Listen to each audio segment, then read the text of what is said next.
So when you start off learning a language, you have a baby brain. It's gonna come out pretty messed up. So I had a student come to me the other day with this question. I can't learn English. It's too hard. And when I hear this, I get frustrated, because one of the problems is, especially when they say, look, I've been studying since I was in elementary school. Why can't I learn English? And that's one of the problems. It's not that they can't learn English, it's because that's all they're doing, is they're studying English. But unless you use what you study, it's not going to help you all that much. You're never going to properly learn it. I can sit on the computer and I can watch 100 videos on how to snowboard. But unless I actually get to the slopes and I actually get on my snowboard, I'm never going to learn how to snowboard. The videos will help. They'll give me some ideas, they'll give me some tips, but unless I actually start sliding down that slope, I'm never going to learn how to stop. I'm never going to learn how to curve. And so if you're trying to learn a language, you've got to use it. And I see this all the time. When I'm preparing students for their speaking exam, for a language test, you'll ask them a question and you see them stop. You look behind their eyes and you can see the little cogs in their brain are working. And they're thinking. They have just taken this English question and now the cogs are turning it into a Japanese question. Now, once they've got it into a Japanese question, now the cogs are coming up with this really cool answer. But then you see them stop. The cogs kind of all stop, like, and now they're thinking, oh no, I've got my answer, but how do I put this back into English? And then they try to spit out this English answer that's all messed up. Why? Because they're using a translation method. Now, often in schools, we're taught this method. We're taught this by, here's an English sentence, please put it in Japanese, or here's a Japanese sentence, please put it in English. And so one of the worst things you can do is try and translate. So if you're trying to learn a language, the best thing you can do, use what you're learning. Now, how do you do that? There's lots of ways you can do this, but first, let me share an example of how your brain works. Now, if you ever look at a baby, you'll notice that they can't speak very well, they can't read very well, they can't write very well. Often they can't walk or crawl very well. They're still babies. And this is what your brain is like when you're learning a language. So when you start off learning a language, you have a baby brain. There's not much in there in terms of its capacity and ability to be able to speak and function. And so when you take your native language, whatever that mother tongue is that you've grown up with, and you try to force that through your baby brain, it's going to come out pretty messed up, because you're taking, it could be 16, 20, 30 years worth of experience, and you're trying to force it through 1 or 2 months worth of experience and vocabulary. It doesn't work. So what you've got to do is stop thinking in your mother tongue and come down to your baby brain and start thinking like a baby would. You've got to start talking like a baby would. Now, how do babies talk? They mess up. They say funny things. That's what you've got to start with. And as you start with that, you're going to get better. You're going to grow like a baby does. And your baby brain, which is, say, if you're learning Japanese, your Japanese brain, it starts off with this tiny little pinhead. And it's going to get bigger and bigger and bigger until it's this massive brain that you're able to use. However, it's not going to start like that.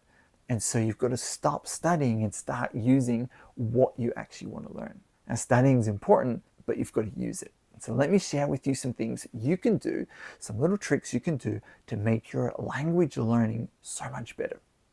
First, you've got to create a language bubble. Now, this is a little world that you're going to live in, and this is going to be your language bubble. This is where you're going to operate in. Let me share with you a story, an experience I had when I was 20. So I was serving a religious mission for my church, and I was in Sydney, Australia. As part of this assignment, I was asked to speak Japanese. And so I had to learn Japanese in an English environment. And I was walking along one day and I had this inspiration. It was like a bolt of lightning that hit me. The thought was, I need to start thinking in Japanese. And as soon as it hit me, I was like, that's awesome, but how do I do it? Well, that's it. I've just got to think in Japanese. So I was like, well, okay, I'm going to have to start forcing myself to think in the language. Now, to start off, it's going to feel a bit clunky. It's going to feel weird. But the more you do it, the easier it gets. So what did I do? When I went back to the apartment that evening, I sat down and I looked around. I was like, well, how am I going to do this? Well, that's where I started. What am I doing right now? I'm sitting in a chair. 今、椅子の上に座ってる。What am I doing now? 今、歯磨きしてる。What am I doing now? 今、ご飯を作ってる。And so I started to say what I was doing in Japanese. Now, over the next few weeks and months, the more I did this, the easier it got. And I started to think so much more in Japanese. Now, when I'm speaking in Japanese, I'm not thinking in English. I think and operate in Japanese. Now, is this going to happen overnight? No, you're going to have to put in effort, but the results are well worth it. Start writing in your language. Take a notebook, whatever you like, a journal, and just start writing. Write down what you did during the day, what you ate, some things you did, something you liked, etc. And don't worry about being perfect. What you're going to worry about is just writing.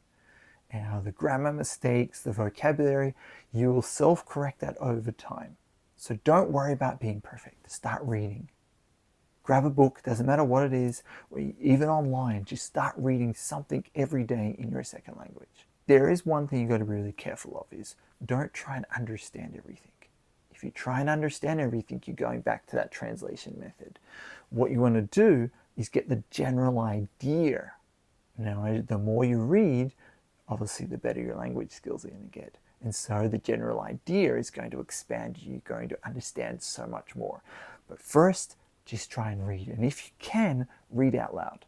It's so much more beneficial if you can read out loud. Listen. This could be listening to music, podcasts, YouTube videos, actual people talking. Just listen. You want to get your ears used to the new sounds and how people pronounce things. And then watch. You want to start watching in that language. Watch movies. These movies might be on YouTube. They could be on things like Netflix, etc. But you want to watch movies. And this way you're hearing the language and also seeing it at the same time. The more you watch, the better it's going to help also train your ears. Do everything you can to try and speak. Now, just recently, I was in Taiwan and I haven't used Chinese all that much for a long time. And so I was in Taiwan and now I had to force myself to get out of my comfort zone and try and talk to people. So I went to shops, I went shopping, I talked to people, I asked them questions. What's this? What does it taste like? Can I try some? How much is this? Etc. And I tried to use my language. I had to buy a day pass. Can I have a day ticket? And so try and use your language. One of the things though is when you're learning, don't try and be perfect. No one's perfect. When you first learn to ride a bike, you're going to fall over. When you first learn to play the guitar, you're going to make some mistakes. When you first learn to play the piano, you're going to hit the wrong key. But if you don't try it, and if you don't do it more, you're never going to get better.